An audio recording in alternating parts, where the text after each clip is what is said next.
I just wanna show you guys, ito na yung fuel pump.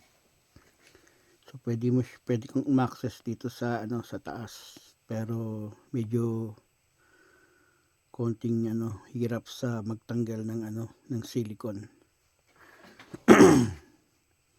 Pero this is an easy way sa akin dahil instead na ibaba mo yung tangke, eto na lang, magtsatsaga ka nga lang kung paano mo i-separate yung yung lid doon sa body, kasi talagang yun yung dikit sobra yan. Binigyan ako ng hard time yan. So kailangan mo lang ng tiyaga para matanggal. So ayun na yung lid.